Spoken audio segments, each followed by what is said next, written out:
এই দুনিয়াতে যত মানুষকে আপনি আপন দেখেন, এরা সবাই হয়তো আংশিক কোনো কোনো ক্ষেত্রে কেউ বিভিন্ন পার্সেন্টেজে আপন, কিন্তু আপনার সবচেয়ে বড় আপন হলেন আপনার রব আল্লাহ রাব্বুল আলামিন। আল্লাহর চাইতে বড় আপন আর কেউ নেই। আপনি একান্তে আল্লাহর সাথে একটু কথা বলেন।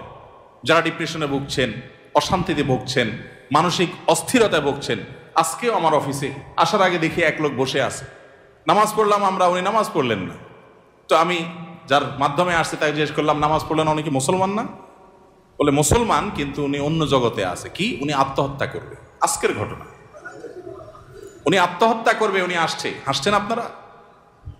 এর আগে এক জুমা অফিস থেকে আমাকে ফোন দিল, জুমার নামাজ পড়াইতে ঢুকবো, বলতেছে এক লোক অফিসে এসে ঢুকছে, আপনার সাথে দেখা করবে, সে আত্মহত্যা করবে, জুমার নামাজও পড়বে না, এখন মরার আগে আপনার সাথে একটু দেখা করতে চায়।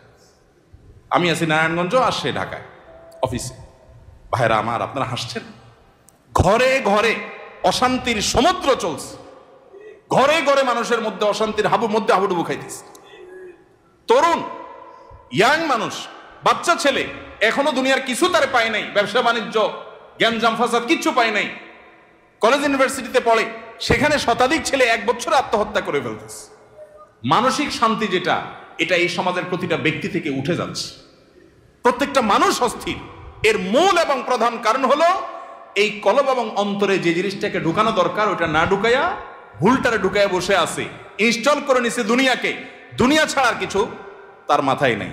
একজন যুবক, তিনি কোনো মেয়ের সাথে অবৈধ সম্পর্কে জড়িয়েছেন, হারাম সম্পর্কে জড়িয়েছেন, সেটা একটা বিষয়, কিন্তু সেই মেয়ে তার সাথে ধরুন মানে কথা রাখে নাই, সে আরেকজনের সাথে ভেগে গেছে বা অন্য কোথাও তার বিয়ে হয়েছে। এখন সে ডিপ্রেশনে ভোগে। কেন ডিপ্রেশনে ভোগে? যে ওই পছন্দের মানুষটাকে সে পায় নাই। আলটিমেটলি এটা দুনিয়া, ঠিক না? ঠিক। আলটিমেটলি এটা কি?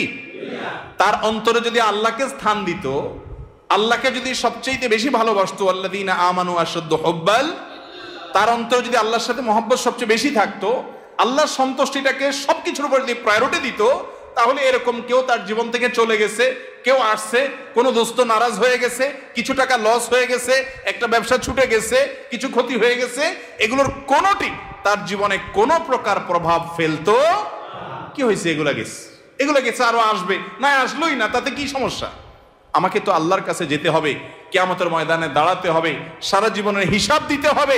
আমি সেই জায়গায় কি হিসাব দিতে পারবো, সেই জিনিসটা আমি ঠিক রাখতে পেরেছি কিনা, এটাই হলো আমার মূল গোলের জায়গা, এটা হলো মূল টার্গেটের জায়গা। এইভাবে যদি আপনি ভাবেন, তাহলে আপনার মধ্যে ডিপ্রেশন ইনশাল্লাহ এমনিতেই দূর হয়ে যাবে।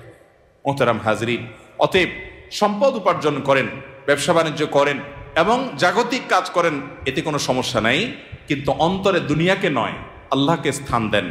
এবং এই স্থান দিতে গিয়ে আপনাকে স্যাক্রিফাইস করতে হবে। কি স্যাক্রিফাইস? ওই যে সৎ পথে চলবেন, হক হালালি চলবেন, টাকা পয়সা বেশি হবে না।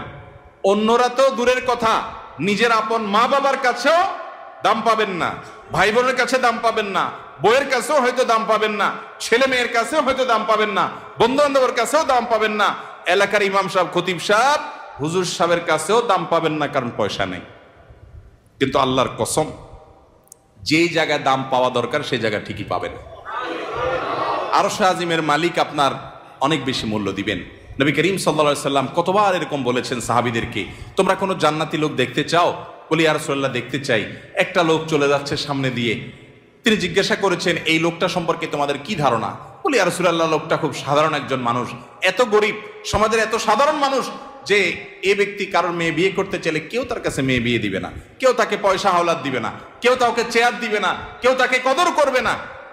আরেক লোক আসছে, নবী করিম সাল্লাল্লাহু আলাইহি সাল্লাম বলেন, এর সম্পর্কে তোমাদের বক্তব্য কি, মূল্যায়ন কি? সাহাবীরা বলছেন, ইয়া রাসূলুল্লাহ, এই লোকটা যার মেয়ের বিয়ের অফার করবে, সবাই তার কাছে মেয়ে দিতে পারলে সৌভাগ্যবান মনে করবে, পয়সা আলা, ভাবসাবালা, সমাজে অবস্থানওয়ালা, সে কারো কাছে কিছু চাইলে কেউ তাকে ফেরত দিবে না।